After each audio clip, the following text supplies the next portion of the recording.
मैंने कहा कि no, no one, nobody, nothing, hardly, scarcely, rarely, seldom, ऐसे शब्द अगर वाक्यों में हों तो इसको नेगेटिव माना जाए, इसका क्वेश्चन टैग पॉजिटिव होगा। जैसे आई हैव नो मनी, अब यहां नो का प्रयोग किया गया, तो आई हैव नो मनी, अब ये नेगेटिव सेंटेंस होगा, तो हैवेंट आई नहीं कर सकते इसका क्वेश्चन टैग, क्योंकि सेंटेंस ही नेगेटिव है, आई हैव नो मनी, तो इसका क्वेश्चन टैग हो जाएगा हैव आई। जैसे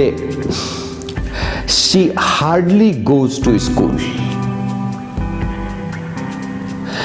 अब हार्डली का प्रयोग किया तो ये नेगेटिव मीनिंग देने वाला सेंटेंस हो गया, तो she hardly goes to school negative sentence होगा, तो इसका क्वेश्चन टैग में सब्जेक्ट तो शी होगा, एक क्वेश्चन टैग क्या हो गया, डज शी, डजंट शी नहीं। फिर जैसे no one knows the reality, अब नो वन अगर सब्जेक्ट होगा तो हम आगे का नियम ही इस पर देने वाले हैं, लेकिन तत्काल आप जानिए कि नो वन के लिए जो करस्पॉन्डिंग सब्जेक्ट होता है वो होता है दे, तो no one knows the reality, तो यहां हो जाएगा आर दे।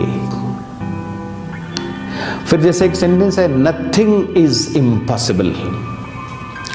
तो सेंटेंस नेगेटिव है, चूंकि नथिंग है इसमें, तो इजंट इट आप अगर लिखेंगे तो गलत होगा, क्योंकि तो ऑलरेडी नेगेटिव है, तो पॉजिटिव क्वेश्चन टैग होगा, और नथिंग के लिए जो सब्जेक्ट करस्पॉन्डिंग होता है वो इट होता है, तो इसका क्वेश्चन टैग होगा इज इट। तो इस तरह से हम लोगों ने देखा कि अगर सेंटेंसेस में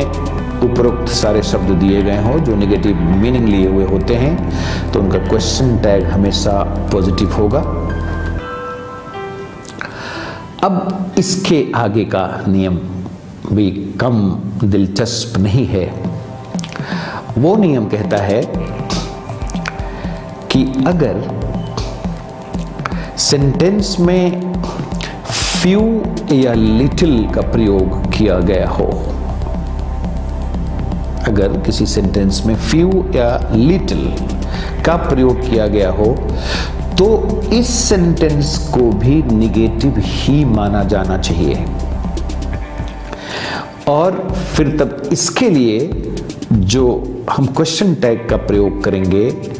वो पॉजिटिव होगा। जैसे हमने शब्द दो दिया है, फ्यू और लिटिल। जैसे there is little milk in the glass, little milk है, तो हमने बताया कि ये सेंटेंस ट्रीट होगा नेगेटिव, तो फिर इजंट देयर नहीं कर सकते आप, इज देयर, क्योंकि सेंटेंस नेगेटिव है तो इसका क्वेश्चन टैग हो जाएगा पॉजिटिव। जैसे फ्यू है तो few speakers will speak, sentence हो गया, फ्यू का प्रयोग किया गया है, लेकिन फ्यू का प्रयोग करने से सेंटेंस नेगेटिव माना जाएगा, it will be assumed as negative one, तो फिर इसमें भी क्वेश्चन टैग हम पॉजिटिव ही देंगे। जैसे few speakers will speak,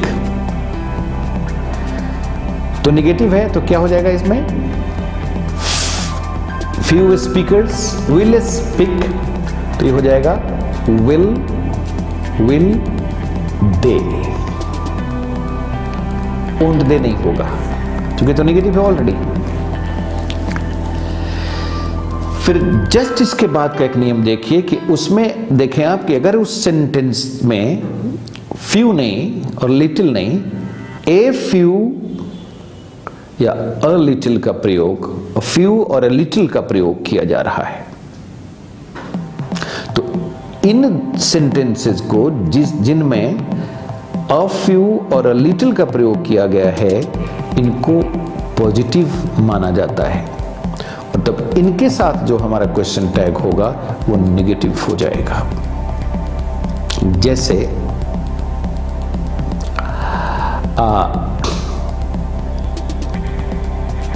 I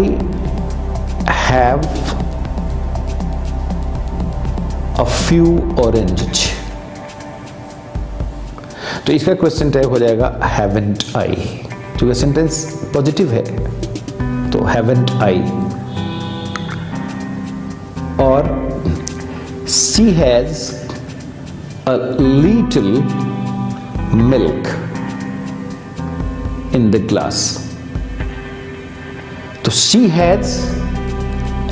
a little milk, positive माना जाएगा सेंटेंस, तो इसमें हम कर देंगे हैजंट शी। तो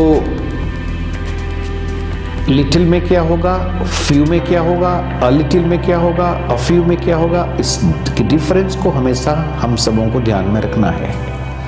दोनों एक चीज नहीं है। तो इस तरह से हम लोगों ने इस पर